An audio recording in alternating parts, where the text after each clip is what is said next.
evening, everyone. Welcome, and please join me for the Pledge of Allegiance. I pledge allegiance to the flag of the United States of America and to the republic for which it stands, one nation, under God, indivisible, with liberty and justice for all.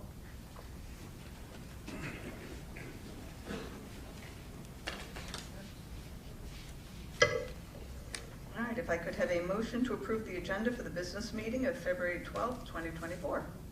Angela, Kelly. Any discussion? All in favor? Aye. Open forum. The Greenville Central School District wishes to facilitate public access to meetings of the Board of Education and to provide an opportunity for public comment at these meetings. Accordingly, the open forum provides an opportunity for members of the public to share thoughts about topics on the agenda. An individual's comments shall be limited to 5 minutes. Additionally, comments may be emailed to the district clerk, Daphne Pearson, using the email pearsond@greenvillecsd.org. In order for an email to be read during the meeting, it must be received by 4 p.m. on the day of the meeting and state that the email is to be read out loud. Emails shall be limited to 600 words. Please note that this is not the time to register complaints that need to be addressed confidentially through the proper channels. Remarks that might be considered defamatory, obscene, profane, stigmatizing, or otherwise impermissible in public forums are prohibited and will be declared out of order. Board members actively listen during open forum but may not immediately respond to comments. Is there anyone that would like to speak? Oh, no, if you could just take that and then state your name for the record. Thank you. Okay, is that on? Yeah. Susanna Friedman. I'm here on behalf of the Rensselaerville Library, and we want to extend an offer to the board for one of the coffee and chat events, and would offer our Medusa extension space for that. So I don't know who the right person to get in touch with about that would be. I can follow up with an email, but just thought if I was here, I would say, come on over to Medusa and chat with the community. Thank you. Now I know who to talk to. Thank you. Is there anyone else who would like to speak? If you could just come up to the podium, please, and state your name.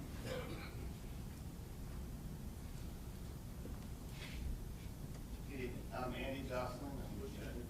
Is the blue button on? Yes. It's less for us and more for the recording. Testing, 1, 2, 3. Test. Yes, thank you. Good evening. I'm Andy Jocelyn. I'm the chief of Westerville Fire, and I wasn't here at the last meeting. I apologize, but I just wanted to thank you for putting up for a vote the tax exemption for first responders. It'll be, if it's voted in, it's a great recruitment tool for us. We rely heavily on volunteers. We've seen in the past other ambulance squads go under because they couldn't get volunteers. So, I appreciate your willingness to put it up for a vote. Thank you. Thank you. Is there anyone else? Do we have any emails? We do not. Wait, one more. Oh.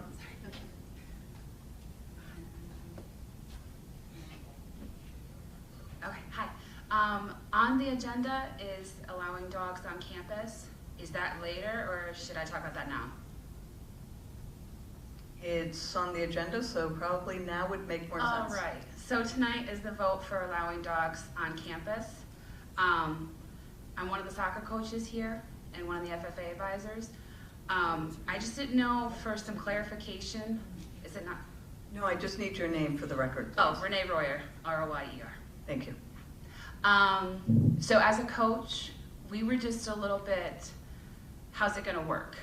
If dog owners have to ask permission, if it's open to the public at all times, only during games, waste removal, grounds, our building and grounds spend a lot of time on our fields, making sure they're stellar. Is there gonna be a station? Who's gonna clean it up? Keeping the integrity of our fields is really important as a coach's perspective. And from going to other schools, I can tell you our fields are top notch. they spend a lot of time on it. So just a little clarification going through on, is it just gonna be like a dog park where people can bring their dogs on weekends and hang out, or just games, that sort of thing.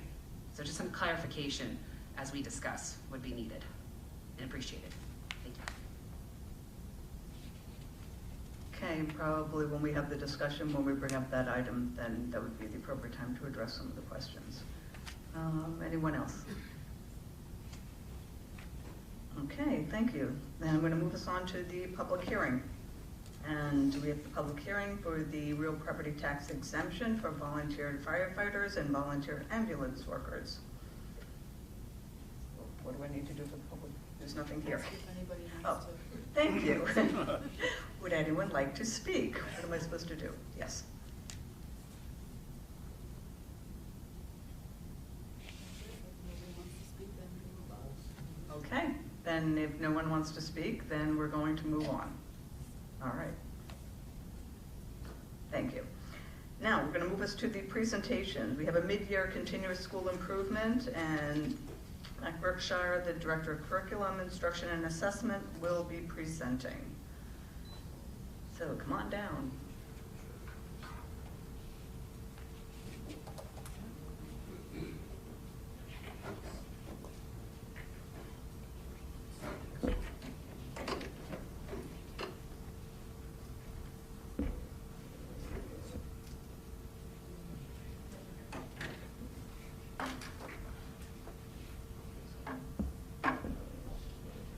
You might even be able to use that one because Jim is running a little late. He'll be with us shortly. All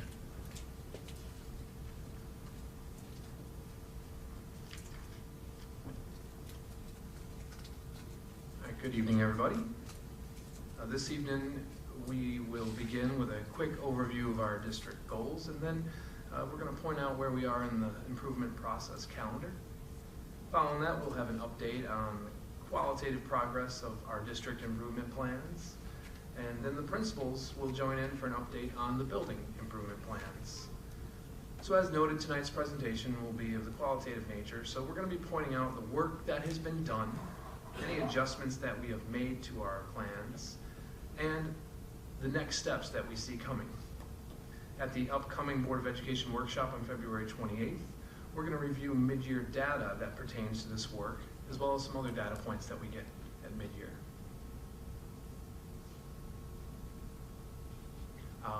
Questions are welcome throughout the presentation, so if something comes up, please feel free to jump in and ask. Slow me down if you need to. So here I'd just like to point out not only the work that we're doing tonight at the February 12th Board of Education meeting, but I want to point out what has been done prior to this presentation. So administrators and building leadership teams have completed their mid-year progress check of the planned work, and completed items and the data have been updated on a progress monitoring chart, which records specific data points, as well as kind of qualitative things we do, right? These things that we wanted to make happen, and are we making them happen? Have we made any adjustments to our time frame? And how are we doing here at this midpoint in the school year? When I say how are we doing, it's how are we doing on our district goals, right? Our Goal 1 curriculum, and the focus for our Goal 1 this year has been to continue to build staff capacity to use data to inform instructional decisions, and then working on continuing our district's continuous program review process. Goal number 2 with culture has really focused on use of our MTSS process to identify and support positive student behavior across all tiers of the intervention triangle.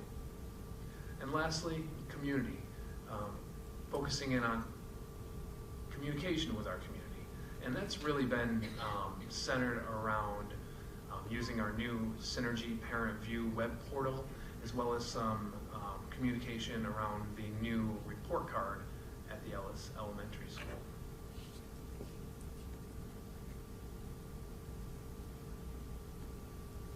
So to begin with, an update on some of the district work in our district improvement plan. As I mentioned, one of those goals is using data to inform instruction. as is becoming our practice, and this is now the second year we've done that, and it's a good feeling, it's a growing feeling of using a data protocol that was established, strengths and challenges, looking at Regents data, and looking at iReady data and other New York State testing data. That's happened at the elementary school and the middle school, and the Regents data, of course, happening at the high school. One of the things that's happening around using data to inform instruction that I think is really cutting edge is what's happening down at Ellis.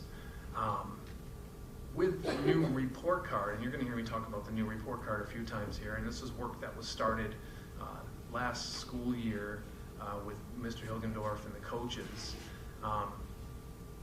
With the new report card, it wasn't just, hey, let's change the wording on our report cards and have it look a little bit different.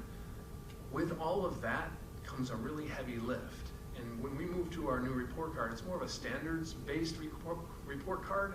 So in order to give a grade on a standards-based report card, you need to make sure that your assessments are all aligned to standards, the assignments you're giving are all aligned to standards, and then after that work is done, you're doing an ongoing data analysis of what your students have mastered, what standards they're developing, and what they still need to learn. So this is really just next level stuff that our teachers down at the elementary or school are doing. You know, it's one thing to look at iReady data analysis, it's one thing to look at state test scores, but a real sweet spot is that they're looking at assignments that they are giving in their classroom, assignments that they created and gave under their supervision, right? And using that to inform the student progress is really a sweet spot, and it's very useful, very dynamic, and that's happening in ELA and mathematics down at Ellis. I'm just really proud of the work that's been done down there, and I was at a curriculum leaders meeting for the region, and there were a couple other folks who said, you know, we'd like to revamp our report cards to go to more standards-based, but we know that's a lot of work. And I was able to speak to what we're doing here in Greenville, and it really, other school districts took note of it. We're really kind of leading the way there. Some of the things that we are asking our new student information system, Synergy, to do, you know, it's on the cutting edge of what Synergy is able to do, right? So these things that we are asking that our teachers want to do and to continue to grow are definitely kind of at the pointy end of things in terms of progress. Very, very proud of what's happening with using data to inform destruction, not destruction, using data to inform instruction. The continuous review process is... Matt, before you, yes, sir. Not to cut you off. Yeah. Because you brought up synergy, and I have a question about that. Might as well ask it now. Sure. I'm interested in knowing how receiving the new system, parents and teachers. Mm-hmm. And you can, I don't want to do each building, so if you have information to share on how it's going for all the buildings with those two groups, it would be great. Okay. Would you like me to share it in a board update with you and give more details, or would you like me to talk a little bit generally tonight? There will be some... What do you feel more comfortable with? Well, there are some pieces of that that I'm going to touch on with the rollout Okay. of the parent view system, and then I can give some more. Well, I see that you're proposing that parents are going to need some training, and I anticipated that. Yeah. I hope that happens sooner than later because we're halfway through the year. Yeah, I'll give you an update. There's been some that's already happened. All right, We'll talk a little bit more about that. And then Yep. I'm interested in how the teachers are receiving it too. Sure. But you can share that in the update if you want. Okay, great. To go to the continuous review process, this is a process that was started last year, and it's going department by department across the district, saying, where are we now? And where do we want to be? And what's the work that's got to be done right now to take those steps to reach that aspirational state? So those meetings happen with department members and myself, and they generally take anywhere from 1 to 5 hours to do each department. We've been able to, so far this year, go through the second year with Ellis, English Language Arts and Mathematics.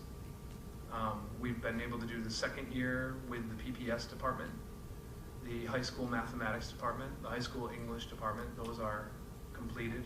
The PPS is in kind of almost completed mode. And the other thing that I was able to do was to meet with all of the department chairs to go over the process. I did that about November. Just walked them through what it's going to look like, what our expectations going to be for you, what are time frames, and was able to reach out with those folks after that meeting and put days on the calendar and share out templates and forms with them so that they're prepared to do that once we move on further into the school year. Yeah, Kelly. Are those departments, those vertical meetings, like is it 6 through 12, K through 12, just the high school?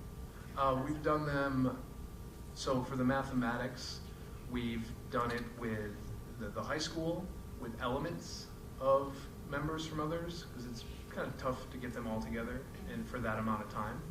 So we've had elements of people from different teams join in on those. The elementary school, we're done with just elementary school folks, but it was definitely aspirational to be able to get everybody in the room on the same day. And I think as we get, as we do more and more of these and get more and more comfortable with the process, then they won't take as long and maybe more realistic to have that happen on a regular basis. Well, thank you. Yep. So next steps on our DSIP for this curriculum work here is to continue that work that's happening at Ellis. Coming up, Q3, Q4, all the work that we're doing with those assessments and adjusting our pacing calendars, right? So based on those assessments, we are adjusting what we are teaching and what we are assessing. And that's a real deal thing. Ongoing curriculum mapping at the middle school and high school. And like I spoke, we have those scheduled teams that are ready to go through the continuous program review process for the first time. And we'll do that later this winter and into the spring.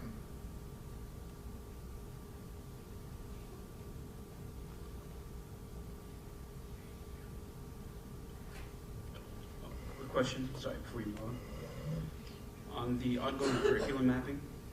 At some point last year, I think we were given, there was some sort of a numerical breakdown of, I think at the middle school and high school level, how many classes each grade were done versus in flight or not started. Some more numerical analysis of where we were at that time. Yep. Can that information be updated? Provided updated information, I think a board update would be fine. Yeah.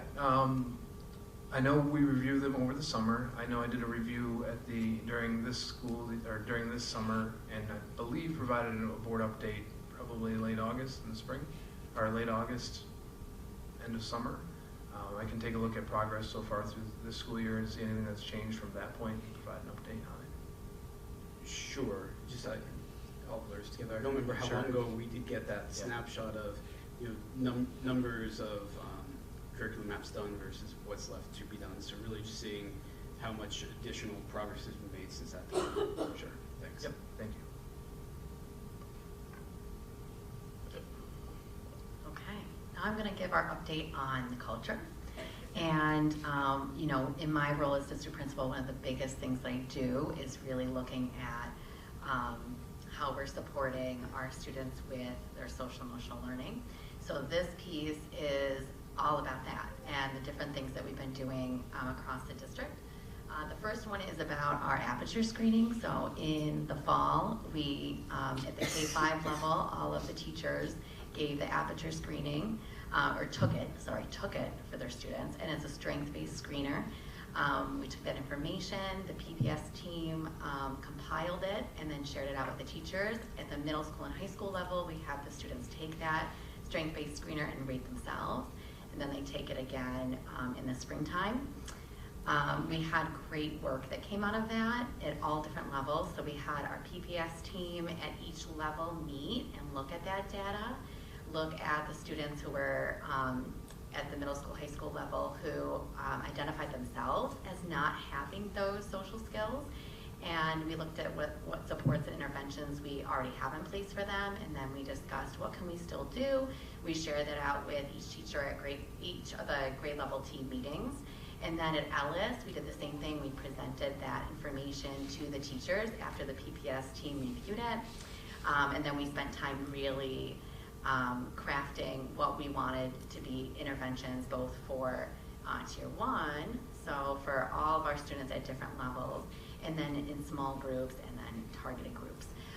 So up there, as a result of that Aperture work, we also honed in on support plans for students. So when you see SEL, that's social emotional learning support plans, and that has been great work that's being done. It's really a team effort where we bring in as many people as possible who works with that child throughout the day, and we talk about that student and we describe specific interventions and we share it out and we make sure that everyone's on the same page. We've also had behavioral expectations reviewed with staff and students at all the different levels based on those areas of need that have come up throughout the year. We've identified and create different appropriate behavior supports for our high need students, so not just globally identified, but also really targeting certain students. And then we have an outside consultant who comes in and works with visiting classrooms and providing the teachers with necessary supports. And going further on our next steps for that area is really determining what are those different hotspots location where a lot of referrals take place in the middle school and high school and that need attention. And we'll be coming back to Aperture in the spring to look at how our students have grown and have the supports that we put in place really facilitated that growth. And let's see, you're going to talk about communication? All right. Dave, this is a little bit of what you were asking about here. So a large part of our communication plan was around the rollout for Parent View, which is the parent component of Synergy, parent portal, so to speak, and the Ellis report card rollout. So communicating, we've got a new report card, here's why we did it, here's how you read it, here's what it means with the different scores and grades that you'll see on there. So to begin with speaking of the Parent View rollout, in the fall, we were able to do the initial rollout of registering parents for Synergy Parent View, getting people their single one-use time passcode that gets you in the door and set up your own account. And at first, we really had it open for seeing your student's schedule and seeing attendance. And we had the teacher grade book turned off as the teachers were learning how to use the grade book, and we were working all the bugs out of that system. The last thing we wanted to do was miscommunicate grades or missed grades or maybe averages being computed the wrong way, right? So while we got that worked out, we had that piece turned off. Right around the 5-week mark of the first quarter, we then turned on and went live with the gradebook feature. And all the while supporting the parents during this rollout, Sierra in our communications department was sending out things via her communication methods.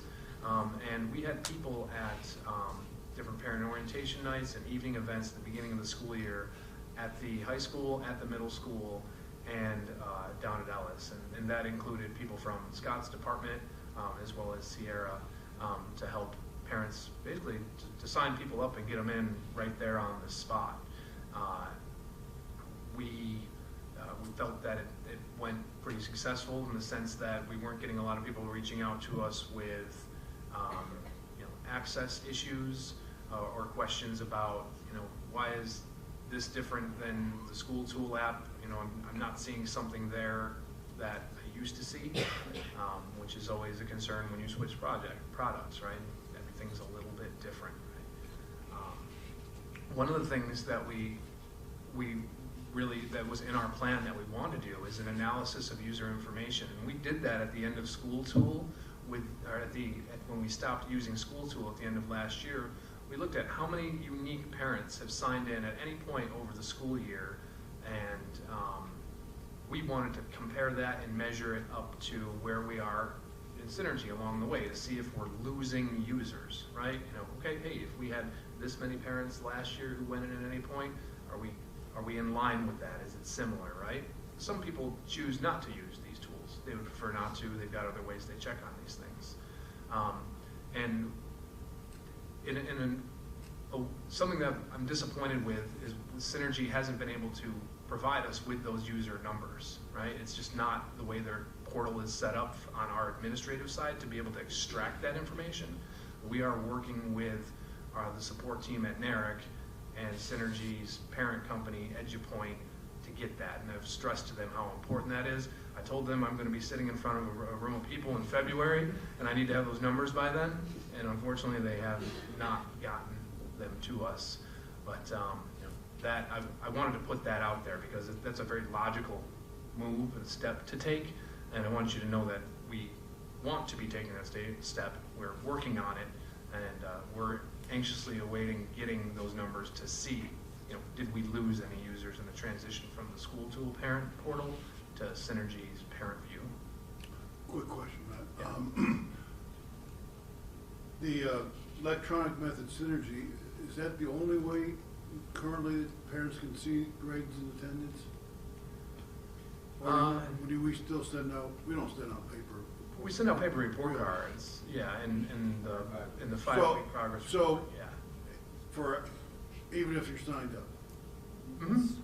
Yep. Well, then that's kind of discouraging that, if you know you're gonna get it in the mail, why would you sign up for some folks thinking that way? Yeah, I think some people are comfortable waiting. Yeah. Other people, I think, like to stay Want to right be on on top top of it, yeah. right? Look at, oh, hey, why were you not in school yesterday? Right? Dave, I Checking log grades. into my kids like all the time. I'm pretty crazy about it. And I actually this year I'm getting the updates every week of hey, this is missing. So then I can tell them. I've never had that before. I don't know if that's through Google Classroom and you guys just made a change or if that's through the new system. I actually really like that. And then I just wanted to ask, can you send us a copy of, a sample copy of the new report card? Of the Ellis? Yeah, Yeah. just to see what you're talking about. Yeah, I can resend it. Oh, you sent it? I think I sent the video of me doing the walkthrough that I had sent to parents. It was very good. I would have enjoyed that.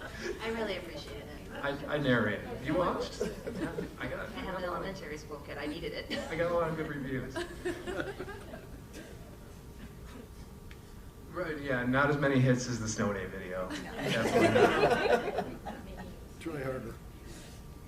Work with Sierra, Matt. We might need a Buddy the Elf suit, I don't know. If only we could get the report card to be as exciting as the snow day. All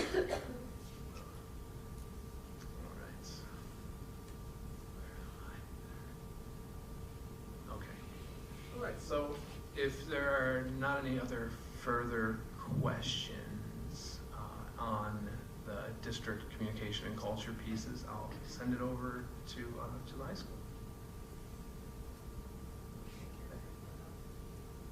Just don't want that feedback. Thank you. Okay, so up on the left-hand side, you can see the work that we completed up to date. So our curriculum goal was supporting student engagement. We were lucky enough that last March PD Day, some of our science teachers, well, all of our science teachers, took a ride down to Hudson, and that was where their PD was, part of Questar's PD Day. And they came back with some really exciting engagement strategies that they wanted to share with the rest of the high school faculty. So what we did was we reached out to those Hudson teachers that did that presentation. They came on our November conference day, and they presented to all of the high school teachers in a couple different sessions. Since then, we have sent out a survey. BLT created a survey. They surveyed the teachers, and I do have some numbers for you. Those teachers, that there was 90%, 97% of teachers that were in attendance on that professional development day thought that the PD on engagement strategies was useful, and all of those people also agreed that they planned on using those strategies in their classroom. Some more feedback that we got from that survey as well too is that maybe they're not going to use the same exact strategy that was discussed, but they could tweak it and make it fit for their own curriculum. So that was really exciting news for us. Our second goal, culture, is to establish and create consistent behavioral expectations.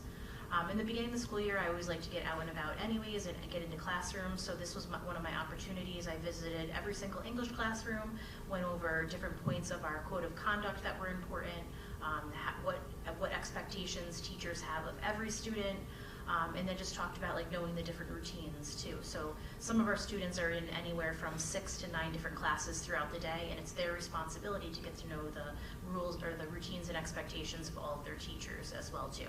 Because what you can do in the gym and for PE is way different than what you can do in the science, a science lab where there's safety issues. So I went through that in the beginning of the year. In September and October, I got to all the classrooms. This was also shared out with parents in I believe it was the October e-news that Sierra put together, but I do not think it made the Spartan Spotlight, which is fine because it was in the e-news. We review data of students. That could be attendance, it could be referrals, and we're trying to see like patterns. We also look at absences, and we try to see, is there patterns? Is there a student who's been absent a lot, who's maybe failing some courses, and also not making positive choices when they're here? We meet weekly with the PPS team, and Melissa leads that, but we also take a look at each grade level as well too, and we invite grade level teachers. So we have 2 RTI meetings a week at the high school level. Another thing that we do, that I've been doing, is reviewing behavioral expectations throughout the school year. So this was done after like long breaks, like the holiday break in December. I also found it was a perfect opportunity that day that we had off for the MLK holiday, and then the next day was a snow day. So I'm like, okay, we've missed 5 days of school here, so let's do a little bit of review of expectations, and I put those on the morning announcements so the kids can just read it in the morning. So that's what our culture goal, and our third goal was communicating via synergy. So Dave, you asked some great questions, and those are some things that we know at the high school level we need to work on a little bit more. One of the goals that the high school BLT came up with was that instead of like, we wanted like a one-stop shop, right? So if parents are already signing into Synergy on a daily basis, we won't talk about that, right, Angela? Or like a weekly basis, or not at all, at least they can communicate through Synergy as well too. There's an email tool right in there. If you've ever used Synergy to communicate with any of the teachers, you know that it uses your, it sends a copy of your email to your home email address as well too. It's the same thing that happens on our end as educators, is that we get an email saying, hey, you have an email in Synergy from, it says the parent's name when I open up Synergy every single day, and so I can see my emails in there as well too.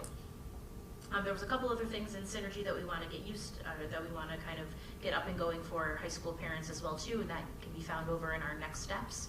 So I'll just go through those things. We want to continue developing strategies and build a bank of strategies, those engagement strategies, so that at faculty meetings we can say, hey, what worked for you, and how did you use that in your classroom? And then somebody could hear another teacher using one of those engagement strategies, or even a tweak on the engagement strategy, and say, hey, I think I can do that too in my music classroom or in my social studies classroom. We need to continue review of behavioral expectations around those breaks. We have another one coming up next week. Not that any of us educators are counting on that, but we will do a review of expectations when students return on February 26th. We need to get some training, more training for parents as well. Sierra was at the high school open house. She had a table right in the cafeteria where she was helping middle school and high school parents. And so that was successful in the sense that anyone that was there that wanted to stop by and say, yeah, this is a whole new piece of, new app or new piece of technology, please show me how to do that. believe we are working with the PTSA as well too, looking over at Janelle, because we are going to host some kind of like training night for Synergy so that we can get more parents to come in as well too. And we'll have somebody there that's familiar with Parent View, because it is a little bit different than Synergy, what we use at school on a daily basis. There were a couple other things that we wanted to get into Synergy too, like kind of like a landing page. Like if you need to contact somebody at school, who do you contact? So if you're looking, if you have questions about transcripts, who do you contact? You contact Get Counseling, right? If you're looking for working papers, not only who do you contact, but a reminder of, hey, does your kid have an updated physical first? You better check with the nurse before you ask for working papers, because that will put like a kind of a stop in those working papers. So those are things that should be up and coming at the high school. Christy, related to behavioral expectation, how is cell phone usage? It really depends. I mean, kids are always in the hallway with their cell phones, right? Each teacher has a different set of expectations. Like I know when I go in Ms. Schultz's classroom, she has these cute little laminated things up at the top, like a parking lot. So even when we have our BLT meetings in there, I find myself putting my own cell phone in the parking lot so we can be present. Other teachers allow students to use their cell phones on a regular basis, whether it is to look up things on Synergy. If they don't have their Chromebook ready, they can use their phone. So it really depends. There's some teachers that wish that the cell phones would just go away, but there's other teachers that do encourage it throughout the day as well too. I'm not sure, I don't know if it's exactly split down the middle, but I know we have a wide variety of cell phone usage in classrooms. The question also, and I think this goes back to the discussion at the district level from the last slide, but there was discussion of using the information. I think I heard it as more of a student level basis for behavioral evaluation and interventions. I know you also look at it more macro level, and just can you talk to how the I guess student, for lack of a better way to put it, the student level analysis of behavior and communicating expectations, information that you collect from that or observations, how that plays into, I guess, the more higher level, like higher view evaluation of behavior. I mean, whether it's on a particular class or grade basis or groups of students, like to the extent that there are ever any issues that go beyond one student, how do the two looks at the information? Yep, we're getting a little ahead of us because on February 28th, when we go over our mid-year data, we'll have a little bit more of a breakdown, like by cohorts, by students who have 5 or more referrals, things of that nature. But one of the things that I'm really excited about that I can't believe we never used before was those SEL plans at the high school level, because behind every behavior there's a reason why a kid's acting that way, right? Whether it's lacking of social skills, whether there's a change at home, something along those lines. So I think those SEL plans, even though it's called a social emotional learning, it still addresses behavior and how we're going to correct it, right? So it could be something as easy as a student walking out of class when they're feeling frustrated, providing them with some strategies, tips, and tools so that they can stay in the classroom. So that's something that I don't even know if we've started counting how many SEL plans we have out and collecting data on those. So that's something that I think that we can do as well too. So there is more to come about that on February 28th. Great, look forward to that. And one other question, some of this is new, so approximately how long, do you have a sense of how long you'll need to work through this, or you continue with these approaches before you can start to make some evaluation of how effective it is, and what kind of course correction you might be able to make to improve the effectiveness at changing behavior? It's really a team approach, so I know Melissa talked about that, but it's getting parents on board as well too. So I even showed Melissa earlier today, I keep a log of all the parents I contact, how many times I contact them, and the reason for that contact. So I think we're starting to see more parents come into the building when we have some concerns about behavior, and it's getting them all on the same page, because as much as I'm calling home or Melissa's calling home or our counselors are calling home, I think there's still some of that disconnect, and when you can get everyone in the same room, kind of like this, and you're all talking about what can we do to make things better here for that student, how can we be more supportive. I think that's one of the things that has changed from previous years to now, is getting those parents in for some of these meetings where we do have concerns about behavior. And it's typically not just behavior, it's behavior in attendance or behavior and failing courses. Those are usually the ones that are coupled together. Okay, thanks.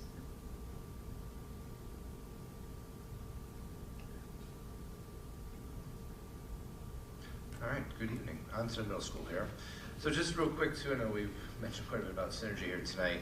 One of the things I think the middle school BLT, we struggled with quite a bit this fall is as we're trying to roll out our goals that involve a lot of our faculty working through and supporting us with them.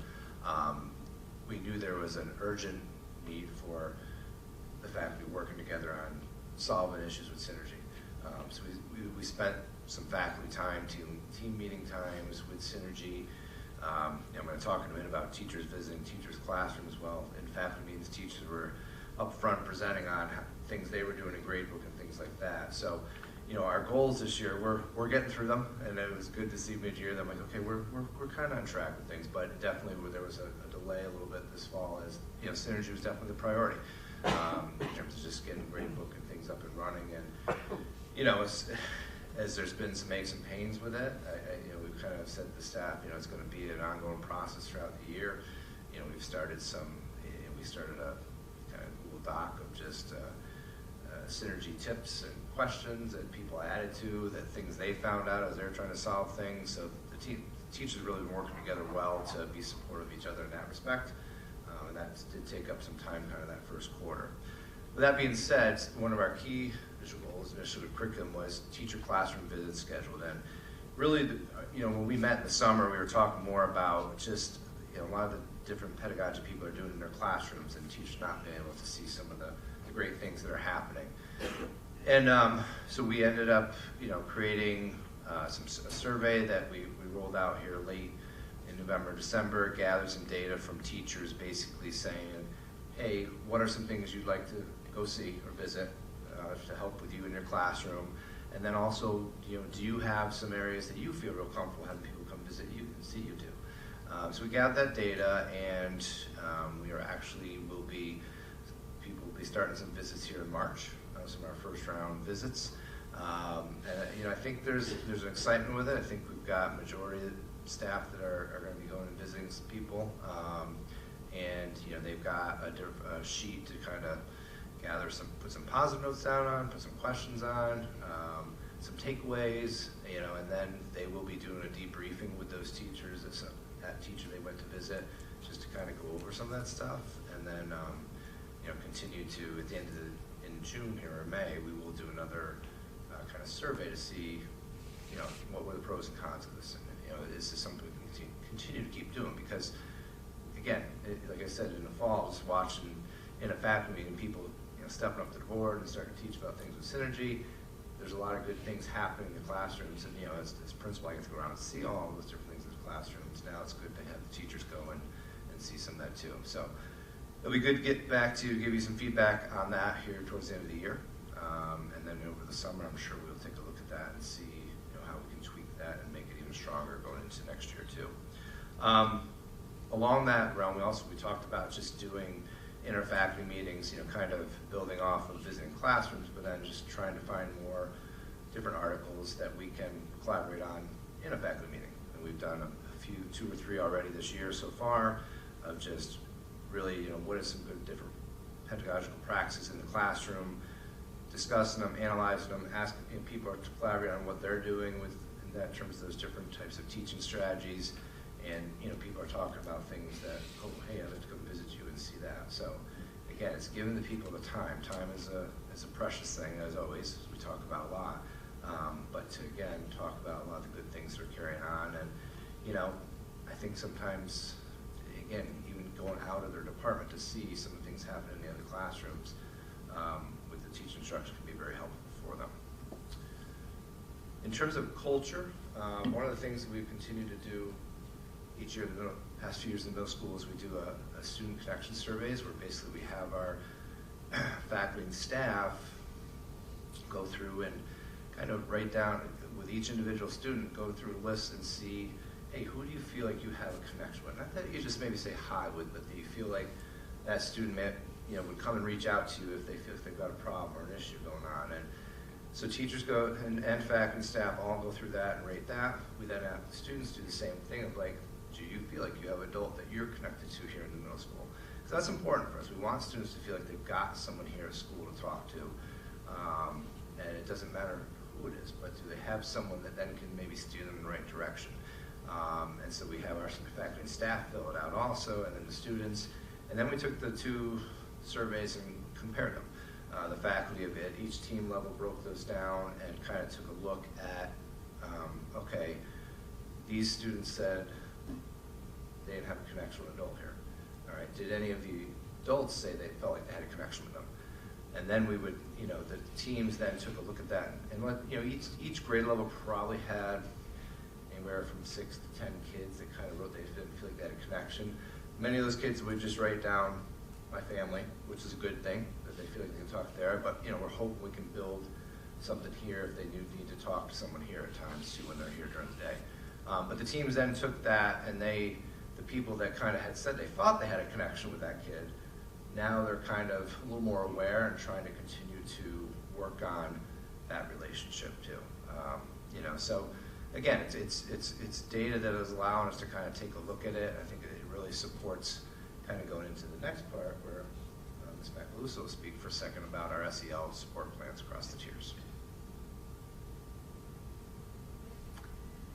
All right, so what we were able to do, which was really fantastic, was we took our connection survey data and we sat down and we looked at, okay, for those students who identified that they didn't have someone connected to them, and then faculty members who also said that they didn't connect with that particular student, we looked at, well, how are their grades? What is their attendance like? What are the referrals like? So we looked at all of their data, and we did that as a PPS team, and then we sat down with the grade levels teams, and we said, okay, this is who we've identified has a few things going on. Now let's bring it to the team and think about what interventions do we need to put in place. Is it attendance that's a barrier? What can we do? And actually, I was really so grateful because 2 out of the 3 teams reached out to me ahead of time and said, we know we have some kids who came up on our list and we want to put specific interventions in place for them for attendance. And that was great. And the other team reached out about, we need to update some support plans that we put in place in the fall because we have new information, we've gotten to know them more, and we want to help them with this. So it's really been great seeing how students have evolved since the beginning of the year with different supports and how we've had to get together and tweak it a little bit as new information has come to light. But that's been great at the middle school level. And our last one there with communication, as a middle school, we're trying to figure out, and I think Dave, you touched upon this a little bit before, of like preferred method of communication. I mean, and everyone's got their method of communication that they would prefer, and that was something that our goal this year is to try to figure out each student, the family of each student, what was their best preferred method, so that the teachers had that when they're reaching out to families. It's come with mixed results so far. We've sent Google surveys out to some families and got probably maybe half back on some of those, and then we've sent a paper copy out to everyone and asked to be returned and got very few of those back too. So it's something we're still looking at, still talking about. I mean, people are communicating whether through email, whether through calling. I mean, those are, but the goal had been to try to see, hey, this is, some teachers will use like a text app. Does a parent prefer that? So it was really trying to narrow that down so that we are finding the best way to communicate, because I do think, you talked about the parent view before, depending on where people live in the community here, service is spotty, things like that, so they do struggle with devices they may use. So parent view might not be the best, whereas their cell phone might get better service, and whether or not they sign into the parent view, or so there's a lot of things. It's one of those things that I think we've tossed around the past couple of years of trying. We had gone a year or two where we did just digital progress reports and the report cards, and we were finding people were saying, geez, I haven't seen my kids' grades for a couple of quarters. So that's when we're like, all right, we're mailing things back out. And I think people still like to, you get that report card home, it's nice to have that piece of paper in your hand too. So we have been mailing the progress reports and the report cards home. you know, and typically sometimes we have some other mailings, you know, whether we're mailing I-rated results home and things like that.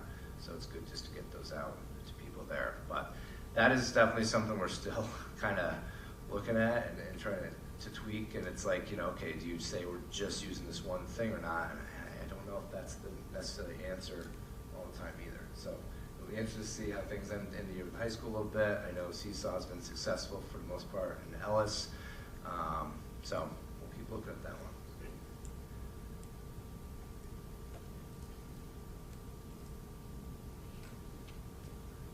Thank you, Mr. Reeve.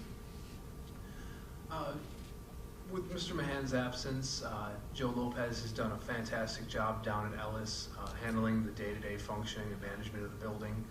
And the literacy coaches, the building leadership team, the teachers on that team, Mrs. Macaluso and I have been supporting Joe and the rest of the building and kind of carrying the torch forward on the building improvement plan initiatives.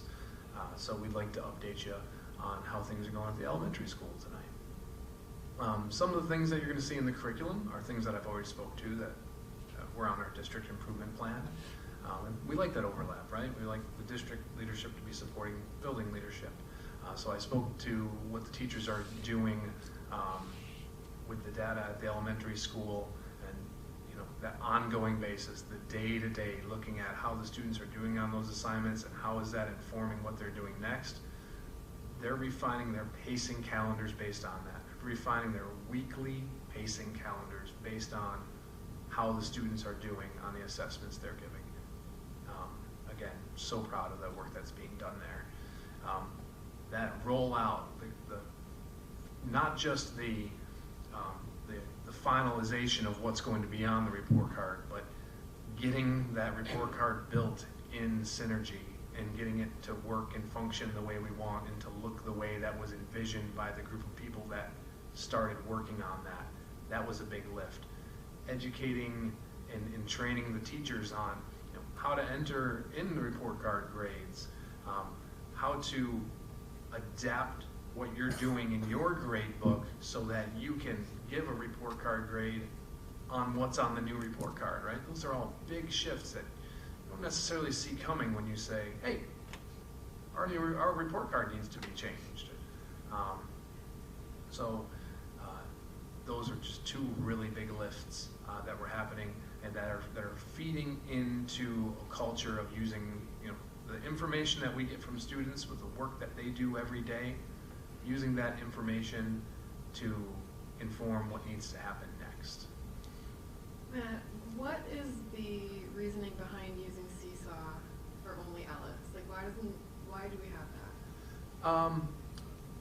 So a few years ago when they were looking at ways to improve communication, this was post-COVID, and that's when Seesaw really, I think, proved its worth, right? And it was something where this is a little before my time here, I think they were starting to work with it a little bit prior to March 2020, and it worked as a little bit of a lifeline during that period when things when the wheels came off. The platform is geared towards elementary school. It really is. It's really focused towards that level, and I think it just as a closed platform, teachers can send out pictures of what's going on in the classroom, you know, what we're working on. You know, we've got this event happening next week. Make sure you bring in your permission slip, or you know, all of those little things to go back and forth. It's effective for that, okay. And I think it was just something that they felt they'd gained some momentum with, and to move in another direction would be you know, a little bit more difficult. So since I'm on communication, I'll continue talking about that because it's a good point. And the question of like, why not Synergy so much at the elementary school? We didn't really focus on Synergy too much in the elementary school rollout. You know, as a parent at the high school, you're getting that kind of grade book data updated, right? How they do on this test, they turn in their homework yesterday, what happened in the quiz, what are they doing with their classwork, what's their percentage grade, and the grading is a little bit different down at the elementary school. So even with School Tool, right, our parent portal with School Tool, the elementary school usership with that was very, very low. I think it was primarily used, people could check in on attendance, that sort of thing. But the elementary parent usership of the School Tool parent portal was not large. So we decided to focus on the rollout of the Synergy Parent View with the secondary, where folks had that habit or the experience of, hey, this is where I can go to get this information. We don't want people to lose that. But one of the things that Melissa and her team have been working on is the option of using Synergy as a tool for parents to communicate around attendance absences. And as when we present on the 28th, we're going to talk about a pattern that we've seen in terms of the percentage of unexcused absences in the district that have been falling since from 2020 up till now, and it continues to fall. And that's a credit to the communication that everybody that it works with attendance does with parents. But we're always looking for ways to make it easier on parents to let us know, that their child's not going to be in school today and why, so we know when we can expect them back. So they're looking at, we're exploring that as is that a viable way to go? How would that interact with Seesaw, right? And does it make sense to do that? Okay, so actually that works really well. I'll turn it over to you for the culture. Yeah. All right, so you've heard me mention SEL support plans. Here we go again.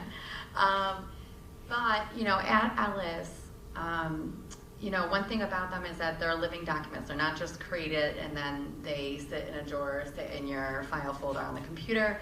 We really make a point to meet regularly as a team and discuss together what is working for students. And I looked at my folders this past week as we were getting ready for our RTI meetings with teachers, and we are down by half of the SEL plans from the fall. So when kids come in the fall, there's often a lot, you have new kindergarteners, their first time in school. There's sometimes like an uptick of, okay, we need to put a lot of supports in place. But then I went back and I was looking through all of them and I was like, wow, we really have gone down by like half of the amount of plans that we need now that are really still active. Which is good, which means that those things have worked and been really successful for our kids. Like I said, we have the aperture screener that we given in the fall. Teachers responded to it really well. They were able to complete it in one sitting, which was great. We were able to review that with them, and then we're anticipating in the springtime reviewing that and looking at what are the strengths, where are the ways that they've grown. One thing that we noticed across the district, actually not just with Ellis, was a focus on decision making. So that is one of the areas that we have teachers identify for strengths for students. And so across the board, we've been working with the PPS team in coordination with the teachers, doing decision making lessons during our character ed assemblies at Ellis, but also having our PPS team push into classrooms to provide those extra lessons. We've also talked about doing that at the middle school and high school levels too in different ways. But we've made a lot of growth in this third bullet, which is one of the PPS team's goals for this year was not just addressing individual student needs, but creating tier 2 groups, so groups of kids within the classroom who have very similar social emotional needs and what we can do to support that. In meeting with one of our school counselors, she's put in place 6 different groups right now of students that have different social needs and meets with them on a regular basis, and she's seen a lot of success with that. So that's exciting. And then to continue on, we're working on an RTI draft plan that Matt started late in the spring. Now we're meeting with teachers looking at what do those attendance and behavioral interventions look like so that we can kind of write it down in our plan and refer to it in more of a standard way. And yeah, we're going to continue to read and work on that throughout this year.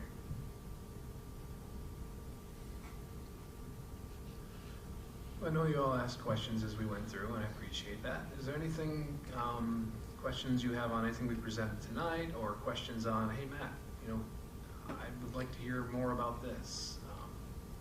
Any thoughts? Thank you so much. I appreciate the invitation to present tonight.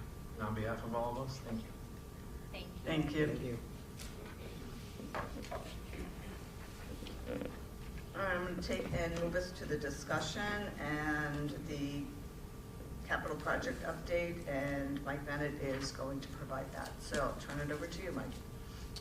Yeah, I just would like to thank our leadership group and Matt for that update, very thorough. And as he had mentioned, more to come on the 28th in regards to a bit more detail on some of the data aspects. So yeah, I just wanted to give a quick update as we're getting closer into the realization of our capital project, in the minds of our community and even some folks around here really starting once they start to see equipment coming on. We did meet with SEI, our architect firm, and schoolhouse management on Monday. Rich, Todd, myself met with them last Monday to kind of get an update, kind of a draft timeline in regards to where we're at with different milestones, and then to begin to get into the phasing pieces of it. This is going to require us to work with our faculty and staff in and around how we begin to prepare for some of the moves and some of the things that will happen within the capital project. We recognize that there will be disruption, so we'll need to have to plan out what that disruption will look like. That group came back and met with our district facilities committee Thursday to give them a similar update in regards to where we're at with things. One of the things that we talked about both last Monday and Thursday was, where is the timeline within the state education department in their approval? We knew going into this project that state ed is notoriously long in being able to get these proposals in front of their architects, their mechanical and engineering folks to get approval. They did away with their third-party reviewer back in, I believe, last spring, and we wrote a letter indicating that that was problematic because we knew that as projects were going to come in, the backlog would happen again, and we do that would happen, and that's kind of where we're at.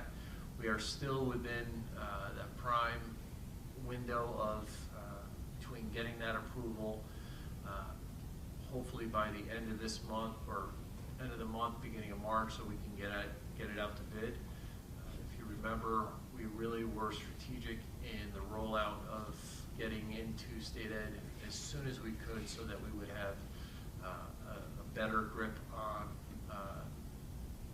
the bid process where contractors were going to be looking for work. The later we get into spring, late spring, a lot of jobs would be out there, and being where we're located in Greenville, sometimes maybe not getting the best prices. So we're still in that window, but it is pushing us a little closer than we would like. But we're working with SEI and answering their questions and making sure that happens. Today they came back and met with SEI, came back and met with a couple of groups that are going to be the most impacted by some of this work, whether it's the art folks, music folks, some of our PE folks, to really kind of start to meet with them to get updated on some of what the building, or what the classroom is going to look like, and what those things are going to, what they can expect. I don't want to get into too much of the final stuff yet, because once we get the approval, that's where we'll really get into.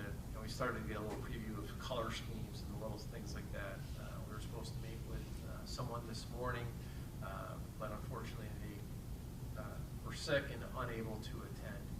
But we'll have SEI and Schoolhouse come to Board of Education meeting, kind of update in the near future where we're at with everything.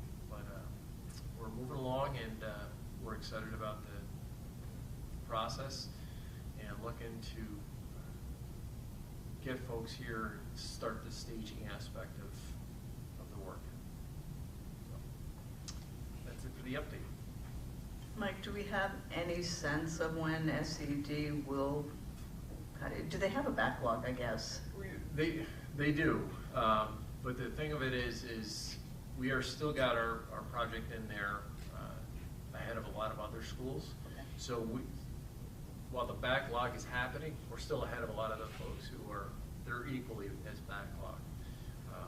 So like I said, we're not not where we wanted to be when we set out with this, but we are still within that window of getting this approval, getting this out. Can't remember if originally it was the 29th or the 19th, and then I think the 26th is what they're looking at now for them to get in their hands. We get a weekly update. Matt Schools from SEI gets a weekly update from State Ed. You can go on and take a look at where our project is.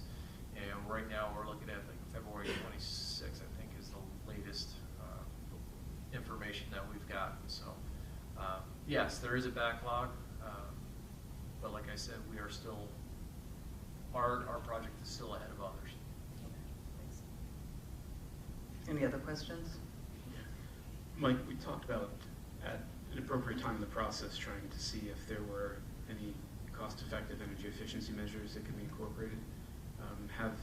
If they're starting to consider color schemes, I assume we're past a point where that could have been considered. Can you give us an update on that? No, the energy efficiencies really will come out once the bid process starts.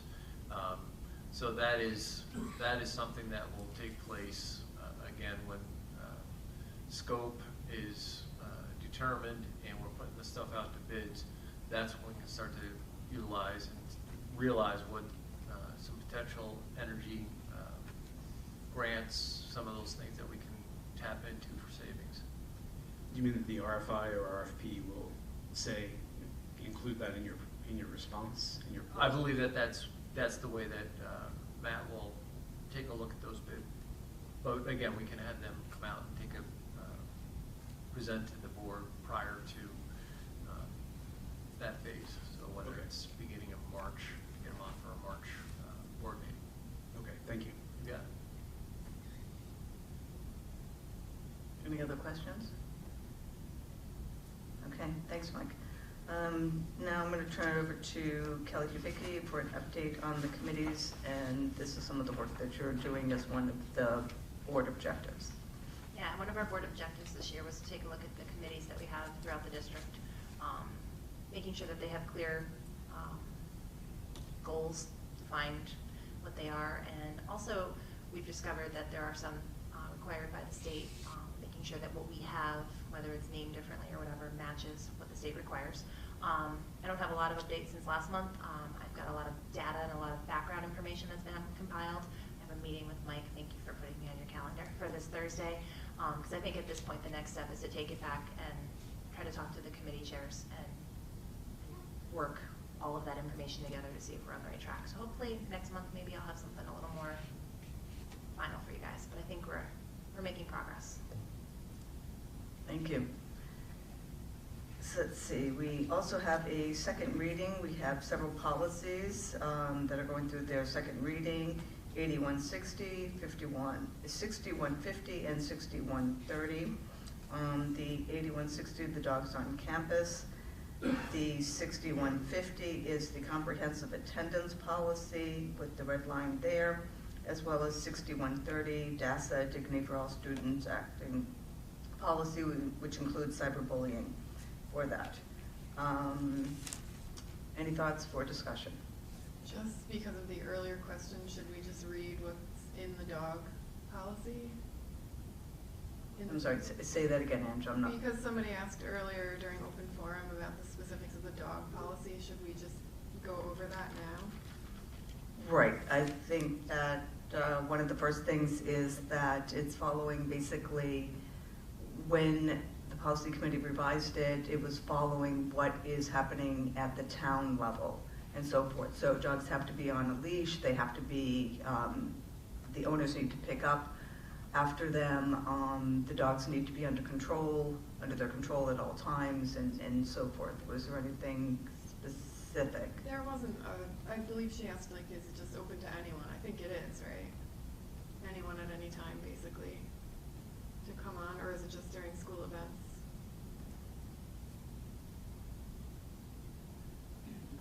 Let's see. If you don't know, it's okay.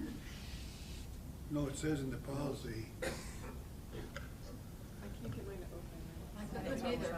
It just started circling and then it. Yeah, it lets goes me the out other of way. order.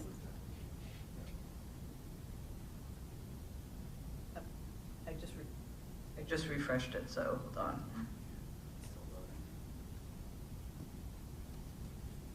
it says, in answer to your question, Angela, opening statement is the Board of Education will permit dogs to be brought onto school property either, however you want to pronounce it, after school hours or if during school hours with prior permission of building principal, if the following conditions are met, and then Tracy went over some of those conditions. So, I was concerned about the community members' questions also.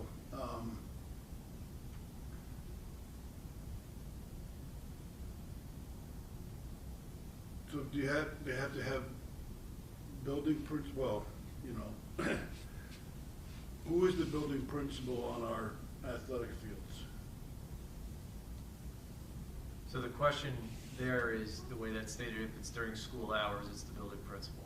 If it's after school, it is then going to be up to, whether it's, the athletic director, whether it's coaches, whether it's chaperones, making sure that we are able to communicate if there are issues, get those issues communicated to building leadership so that we can address those. That's what I was going to say next. Community needs to know that this is a change from no dogs on campus, and we did have some input from community members that want. Well, reality was there were dogs on campus, but if this policy needs to be adjusted, then the community needs to know that there's a process to adjust the policy, and if something's not working, we need to take a look at it. Right, I think the way that it currently reads is if a dog is on school property and the owner has been asked to remove the dog, failure to remove the dog will result in school personnel contacting the local authorities to remove both the dog and the owner. So there is we'll have to use this and then flush out more procedures for all the different situations for that. So the policy again provides kind of a framework from which then procedures are then adjusted or made. Thank you. Sorry I asked that question and then everyone's internet went down and we couldn't read the answers. Well, it is a change, so it's absolutely worth the discussion. And I think that the more that improved communication, more that we can hear the feedback or Mike, then the actual procedures can be adjusted and so forth. Any other discussion points related to this one or any of the other two?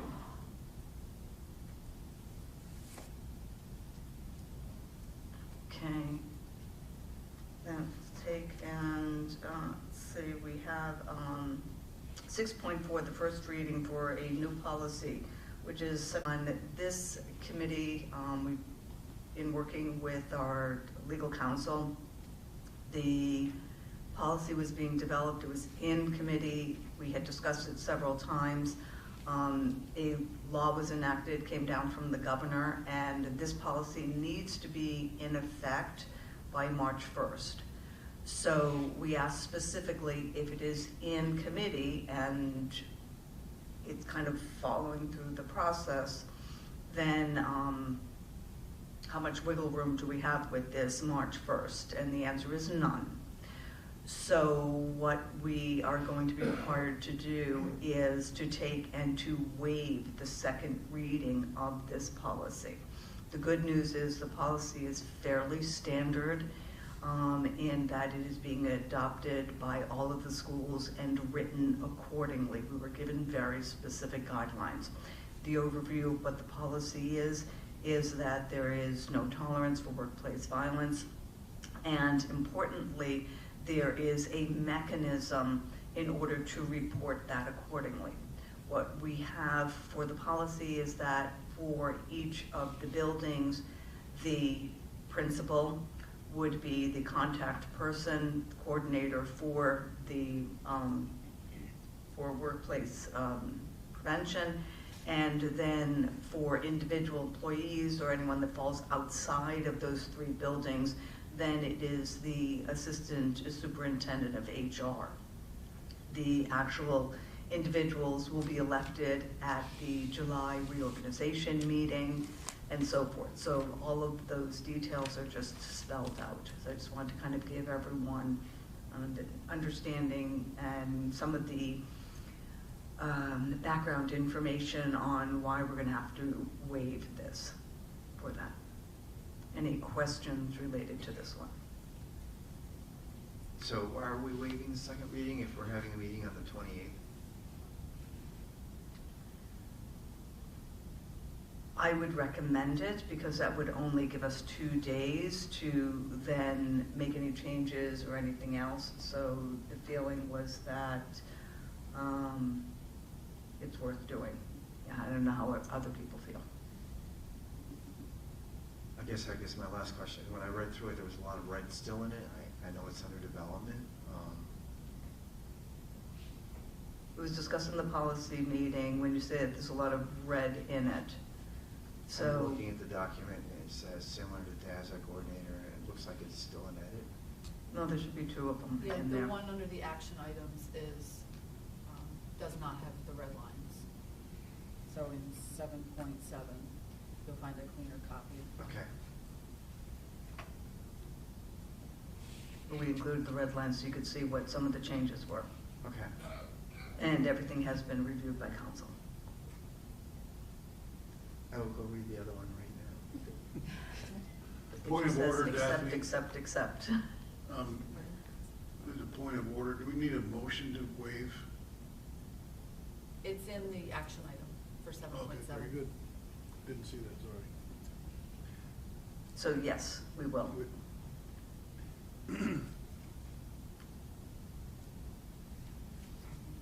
Any other comments or discussion points related to that one?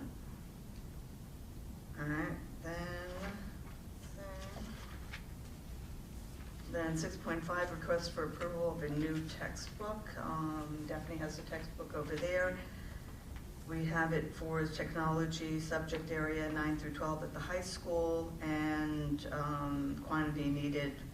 Has this gone down from, so 6 items. So if anyone would like to review the textbook, you can. Any questions or any discussion points on that? All right, then I'm going to move to the action items. I'm going to combine 7.1 and 7.2 for the minutes. I need a motion to approve the minutes from the meeting of January 8th, 2024 and January 18th, 2024. Jay and Kelly? Any discussion? All in favor? Aye. Aye. I need a motion to approve the finance reports for the month ending December 31st, 2023, as well as January 31st, 2024. Eric? And Angela? Any discussion? All in favor? Aye. Aye. I need a motion to accept the Committee on Special Education recommendations. Kelly? Angela? Any discussion? All in favor? Aye. Aye. I need a motion to approve the personnel agenda. Eric? Kelly? Any discussion? All in favor? Aye. I need a motion to approve the resolution for the real property tax exemption for volunteer firefighters and volunteer ambulance workers. Kelly and Jay? Any discussion? All in favor? Aye. Aye. I need a motion to approve policy 7210, workplace violence prevention, and suspend the requirements for approval as required by policy 1120, which is the second reading. Angela? Dave? Any discussion? I can't read it. No. You can't read it? Mine's still not working. I got mine open briefly and then it shut me out. Yeah, and I'm getting like this thing called diligent, which, oops, the page you're looking for isn't there. Yeah, that's okay. I actually have a hard copy. Would you like it? I just want to see the red lines go on. I looked at it I earlier saw it. today. I did It was too. gone. That helps, but it's gone now. Do you trust me? Do I trust them? Apparently not. No. Apparently not. Well, you know where I You live, can so. always- We're only voting to No, we're approving Or approving it. Right, we are approving it. Remember, if there is any, so that it can be put in place, if there's anything that you feel very strongly about that needs to be changed, just put it back in front of the policy committee. By March 1st. All right, I can move on. I can take a deep breath and make changes if there's something in there. Okay, Because those changes don't have to be in by March 1st, right? The point is the policy has to be in by March 1st. It can be Correct. revised anytime after that. correct. It can be revised. That works. It's not to push you to agree right now, but just to No, say you have I to. can agree. Yes, come to one of our lovely policy meetings. I You'll was here enjoy it. early. I saw you guys doing your stuff. I'm not, no, thank you. All right, all in favor? Like, Aye. I need a motion to approve a procurement of vehicles by resolution for presentation to the residents of the Greenville Central School District at the annual budget hearing on Tuesday, May 7th, 2024, and for a vote of the qualified residents of the district on Tuesday, May 21st, 2024. Eric, need a second? Angela? Any discussion? All in favor? Aye. I need a motion to approve the library resolutions to be placed on the ballot for the annual vote and election, May 21st, 2024. Eric, need a second? Jay? Any discussion? Are we gonna get the R bill? Because it won't, the Greenville was the only one that was in there. Right. Right. They're both in there. No, they're both there. They weren't earlier. No. They're both there now. Yeah, they've been there. Yep. No, they weren't when I Really, they've been there. looked this afternoon. I was telling It's So you. just, did I. it says Greenville, but then if you look down, it's. No, I'm saying in the actual letter. Eric, The you're actual talking letter. about the Oh, the actual actual letter. letter. Yeah, that's what I'm referring to. Well, that should be there. I actually have, oh, I didn't bring that with me. I'm just saying the letter was not there. It's still not. And it will be, and I do have it. And Okay. as soon as this works, I'll upload it. Sorry, that was my mistake. I know I'm a pain. I'm sorry. It should be there.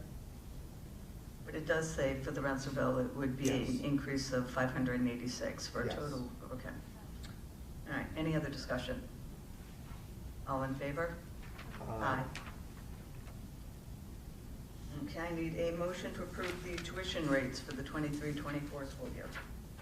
Eric, need a second? Angela? Any discussion? All in favor? Aye. I need a motion to approve the resolution allowing the Greenville Central School District to piggyback off of an originating contract between Coxsackie Athens CSD and Coxsackie Transport, Inc. to transport a Greenville student to the Paul Puccio School at Maple Hill CSD for the remainder of the 23-24 school year. Kelly? Eric? Any discussion? All in favor? Aye. I need a motion to combine 12 and we're going to combine 7.12 and 7.13. I need a motion to approve the health and welfare service contract between the Greenville Central School District and the North Greenbush Common School District for the 23-24 school year, as well as a motion to approve the health and welfare service contract between Greenville Central School District and the Bethlehem Central School District for the 23-24 school year. Eric and Angela? Any discussion? No. All in favor? Aye. Aye. I need a motion motion to approve the transportation agreement between the Greenville Central School District and the Carroll Durham Central School District for the 23-24 school year. Eric? Kelly? Any discussion? All in favor? I need a motion to approve the tuition agreement between the Greenville Central School District and the Carroll Durham Central School District for the 23-24 school year. Dave and Kelly? Any discussion? All in favor? Aye. I need a motion to approve the corrective action plan dated February 1st, 2024 for the fiscal year July 1st, 2022 to June 30th, 2023. Eric? Need a second? Angela? Any discussion? All in favor? Aye. I need a motion to appoint membership for committees. Kelly? Eric? Any discussion? All in favor? Aye. So moving us on to point 8, topics for discussion at a future meeting. Does anyone have any input of items?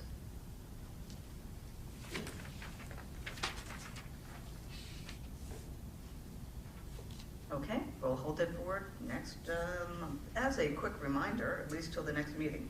A couple of upcoming meetings. We have February 26th, which is going to be our budget discussion number 2, and this will include the program component. On Wednesday, February 28th, so we have 2 meetings in that 1 week. That is the rescheduling of the board workshop, in which we will be doing a mid-year analysis, and Matt gave a preview of some of the data points and things like that that will be included. We also have March 4th. We have our budget discussion number 3, which will be the capital component, administrative, and revenue. And that is it for right now. So please add them to your calendar. All right, closing open forum. So please note the same guidelines apply as stated during the first open forum. Is there anyone that would like to speak? Come to the podium and state your name for the record, Lynn.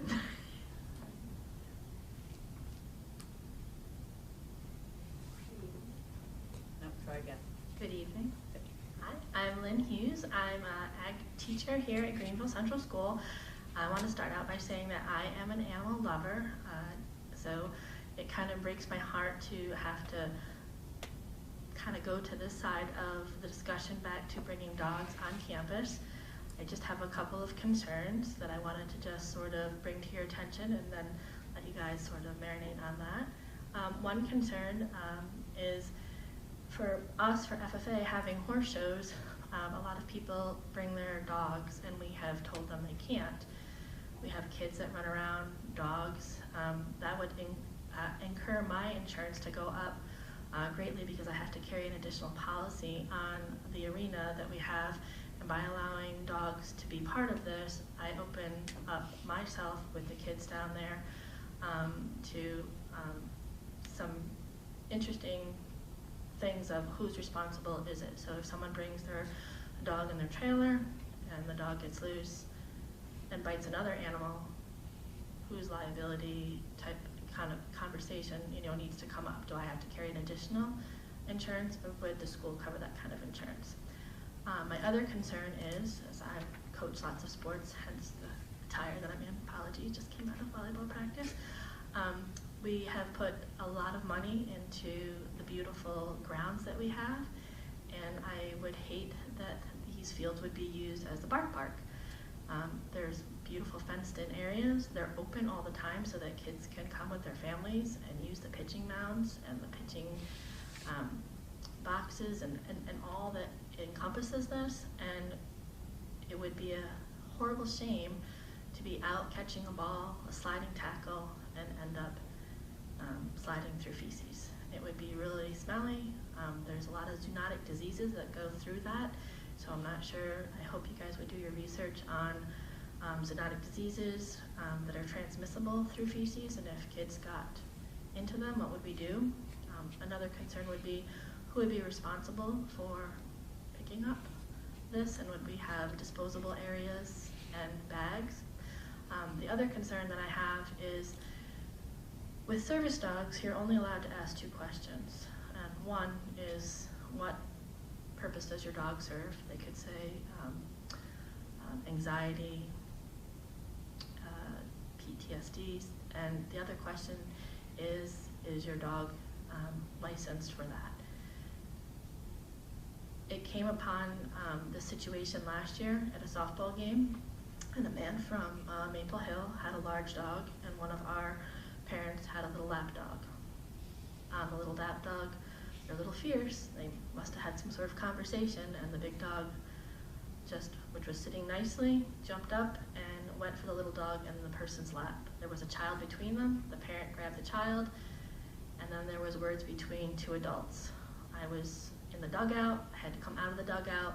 We had, Denise was not around, but we had a person that was out there who was sort of just chaperoning, and it was a situation that, you know, we had to almost have the umpires stop the game. So I just have concerns that after school activities, including, you know, we have the Y program here. If people bring their dogs and the dog gets loose and bites somebody, you know, what will happen? Will we have to, you really can't ask people to, if you say, is your dog licensed, or do they have their rabies and up to date? They don't have to answer you by law. It's only after you're bitten do they have to actually answer you.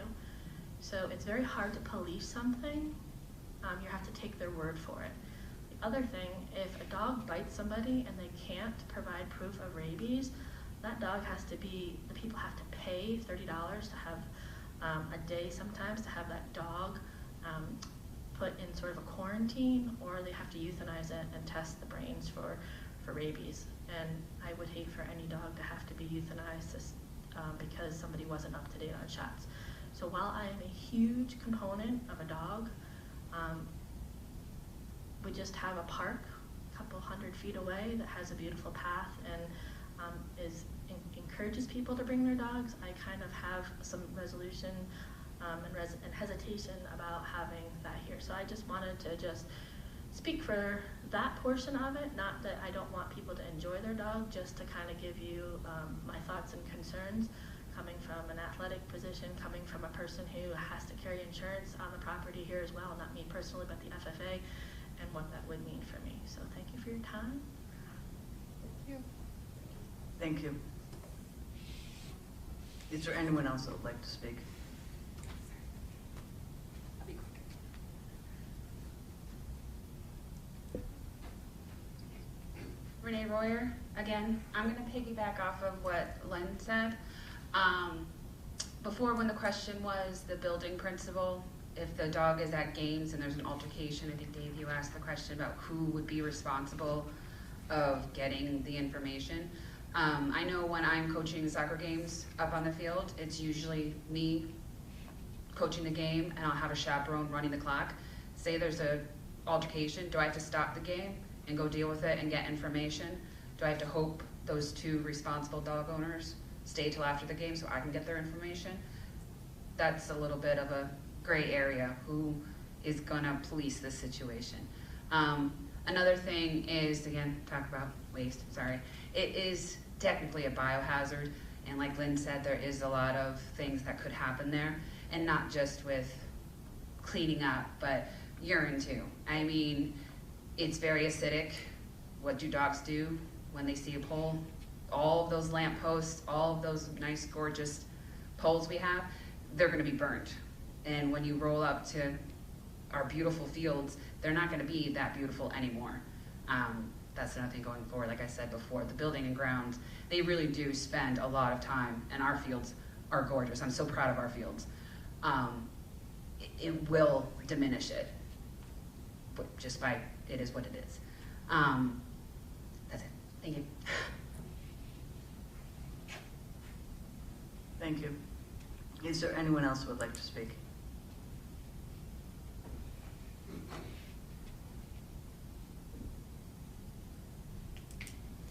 Hi, everybody knows me. I was here last month. Cliff Powell, Greenville Fire District. On behalf of all the volunteer firemen and rescue squad people, our neighboring companies. I'd just like to thank the board for passing the resolution. Thank you. Thank you for speaking, and you're welcome. Anyone else? All right, thank you very much. I'm going to move us. I need a motion to adjourn to executive session to discuss personnel matters concerning the employment of a particular person. Dave and Eric. Any discussion? All in favor? Aye. Thank you, everyone.